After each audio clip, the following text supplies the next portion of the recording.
Story is about a boy who dreams to become a legendary Kamen Rider, even though he knew everything was fake. At 40, he's ready to give up on his dream, until a real crime wave led by the fake Shocker gang drags him in. His childhood fantasy turns into reality.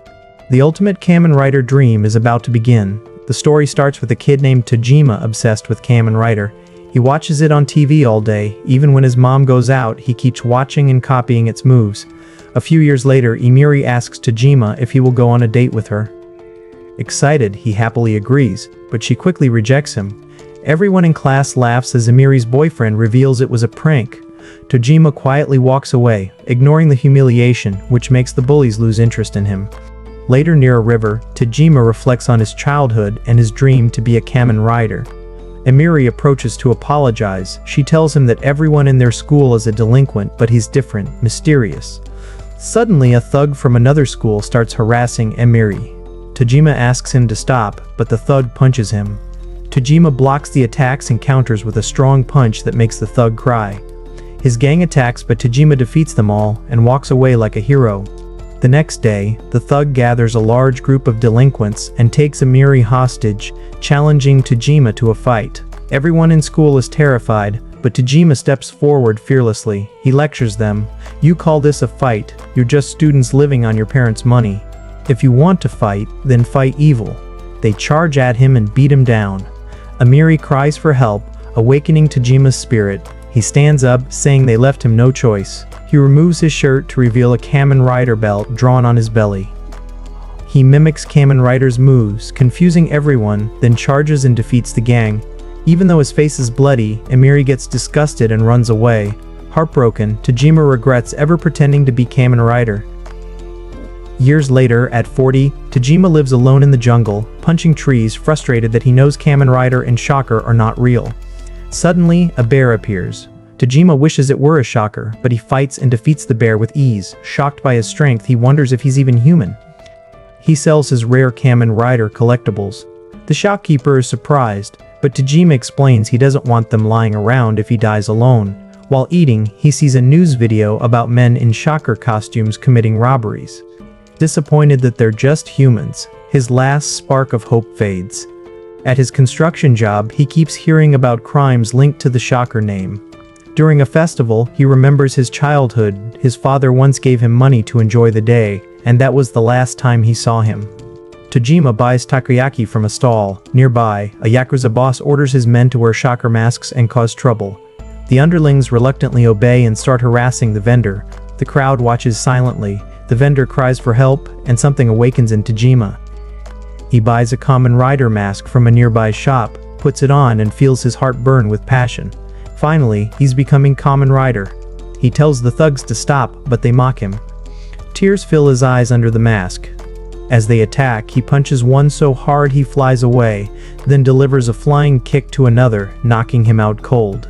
The crowd cheers. Tojima has become a real-life hero. Embarrassed, he runs away. The Yakuza boss sees everything. The news calls him a mysterious man dressed as Kamen Rider who fights crime. Watching the news, a woman gets angry. She says just wearing a mask doesn't make him a Kamen Rider. She vows to show the world what a true Kamen Rider is. In class, Yuriko reads a poem aloud while Asano watches her with longing eyes, his mind racing with romantic thoughts. Suddenly, she calls on him to read next. He rises. While reading, he is unable to hide the affection in his gaze as he locks eyes with her. Later that evening, Asano lies lovesick at home, imagining what Yuriko might be doing, perhaps playing piano or admiring paintings. But reality is far different. Yuriko is intensely working out, fueled by rage. She is furious that some guy with just a mask thinks he can call himself a Kamen Rider. She vows to show him what a real Kamen Rider looks like. During childhood, Yuriko comes home crying after being bullied. Her father asks why she didn't fight back. She responds, "Because they were boys." Understanding her struggle, her father takes her to watch a Kamen Rider show. Yuriko is confused at first, but then she sees a girl transform into Electro-Wave Human Tackle, fighting Shockers alongside Kamen Rider. She is instantly fascinated. Her father explains that Tackle is the first female Kamen Rider. Inspired, Yuriko begins mimicking Tackle's moves in front of him, and he beams with pride watching her perfect each technique. That night while playing, Yuriko accidentally knocks over some tapes.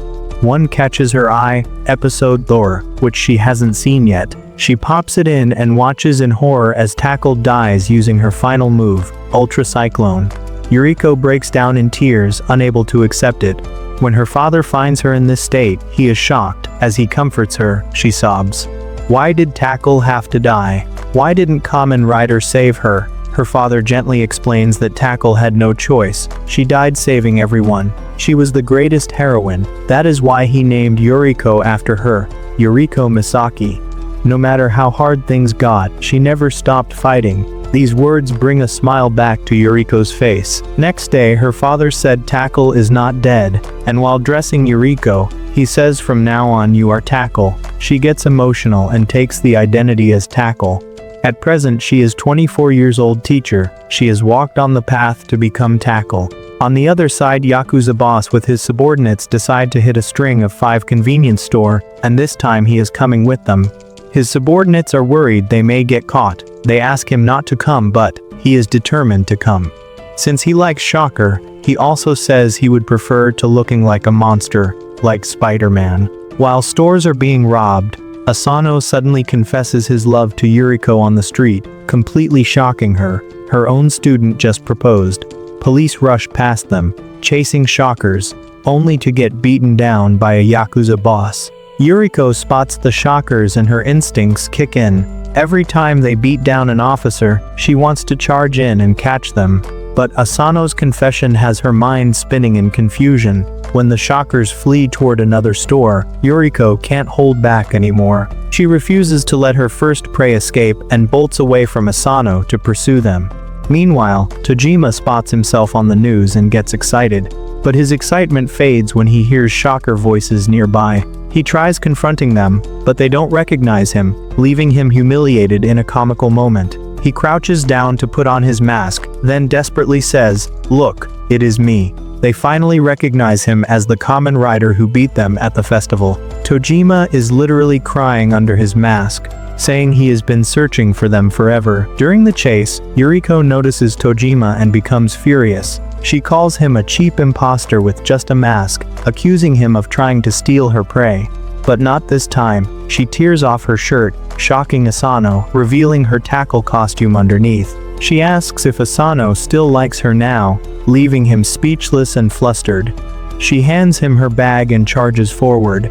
Tojima is about to engage the Shockers when Yuriko's punch sends him flying, shocking everyone. She strikes her Tackle pose, confusing the Shocker robbers. One mocks her and attacks, but she effortlessly throws him into the others with her electro throw. Tojima and the crowd watch in amazement. She grabs her bag, tells Asano to keep the secret, and disappears.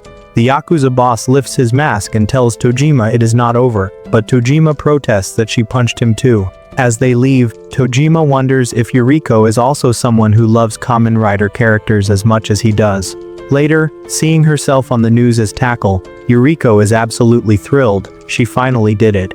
On the other hand, the Yakuza boss dons a new mask, becoming Monster Boss. Since there are Kamen Riders around, this is perfect. He decides to hit another robbery. A chubby vlogger is live streaming his plan to buy 100,000 yen worth of snacks, filling his cart to the brim. Suddenly, Shockers storm into the store, demanding money and terrifying customers. The vlogger gets excited. This is perfect content for maximum views. A fat Shocker approaches him, warning he'll get fat from all those snacks. But the vlogger doesn't care. His view count is skyrocketing. Even news channels might cover this.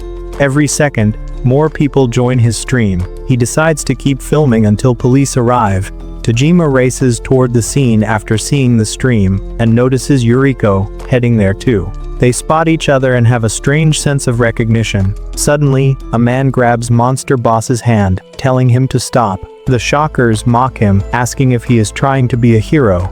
But he glares at them and transforms into a real Shocker, shocking everyone. Even Tojima can't believe what he is seeing. The Shocker tells you fake shitty pants, watch me the real Shocker. The moment Tojima and Yuriko reach the store, Tojima drops down to put on his mask, trying to look cool. But Yuriko just mocks him and transforms into Tackle. Tojima finally remembers who she is, but then she hits him with the ultimate insult. calling him a creepy old man in a mask. "Don't you feel shame?" she asks. Tojima fires back. "Do you feel shame?" she says. "Why would I?" Suddenly, 3 fake shockers come flying out of the store, beaten and broken. A mysterious hand grabs the streamer inside. The Yakuza boss asks if this is the real shocker. "I am," he roars, and punches the boss away. Tojima's eyes fill with tears. This is it, the real deal. Finally, his chance. He punches Shocker with everything he has got, sending him flying backwards. Shocker strikes back hard, knocking Tojima down. But Tojima is grinning. The electricity coursing through his body feels amazing. Before Tojima can attack again, Tackle jumps in. It is her turn now. She dodges every punch and kick Shocker throws, then grabs him from behind with a devastating suplex. Tojima climbs high and delivers a crushing kick. Shocker is down. But wait. A mysterious man appears. Normal humans defeated a Shocker. He throws down the streamer's melting body. His monster's mouth opens, spitting something at Shocker, melting him alive. Then he vanishes into thin air. Both heroes stand frozen. Shockers are real. Later at a cafe, they properly meet. Yuriko teases him about the mask, but neither can ignore what they saw. Even though Yuriko doesn't want to believe it, Tojima is certain that was a real Shocker. A waiter suddenly speaks up. "Are you talking about the Shocker in the store? You two really defeated him?" They're shocked. Who is this guy? He is Shimamura Mitsuba, the restaurant manager. He overheard everything and believes them because he has witnessed Shockers before. Tojima's eyes light up. He wants to hear the story. Shimamura warns it is long, but Tojima is bursting with excitement. When Shimamura was 6, there was a house covered in fruits and vegetables. A kind man with a fruit basket gave him and his brother delicious tomatoes. But neighbors wanted him gone because of the insects and birds. The man stayed silent. Next day, 2 thugs came to harass him. He offered them persimmons, which they devoured like animals. Then they attacked him. Big mistake. He transformed into a Shocker, punched both thugs down, went inside, and burned the whole house. Young Shimamura saved the thugs' lives that day. That was his first encounter with Shockers. Before he can continue, a twin-tailed girl appears, scolding Shimamura for chatting instead of working. He blushes. She is his girlfriend, maybe jealous of Yuriko's beauty. Before leaving, he warns them. Shockers have already infiltrated human society. Yuriko declares she'll fight as Tackle. Tojima's heart burns with the same fire. He is Kamen Rider. Shyly, Tojima asks for her contact number, promising to only call about Shocker business. After hesitating, she finally gives it to him. In the storeroom, Shimamura apologizes to Yukarisu. She only asks one thing. Does he love her? Yes, he says. She forgives him, but he worries about her safety. What he doesn't know, she is planning to betray him. Next day in class, Asano daydreams about knowing Yuriko's secret, imagining her asking what he wants. He suddenly stands up, blurting out wild things, embarrassing himself completely. Later, he notices the gym lights on. Peeking inside, his jaw drops. A girl is confessing to Yuriko, pressing close. The girl removes her disguise. It is the restaurant girl. Yukarisu asks if Yuriko loves her boyfriend. Before Yuriko can explain, Yukarisu gushes about how weird Shimamura is, obsessed with Kamen Rider and catching Shockers. But he is also hot, and many girls chase him. They never meet him twice though, because Yukarisu deals with them. Yuriko tries to leave, but Yukarisu drops a bomb. Did you know he wants to destroy Shockers? The fool doesn't even know his girlfriend is a member. Yuriko spins around in shock. Yukarisu transforms into a Shocker. Both Yuriko and Asano freeze in terror. What will Shimamura do when he discovers his girlfriend is a Shocker? Find out in the next episode. Please subscribe for notifications. Thank you for watching.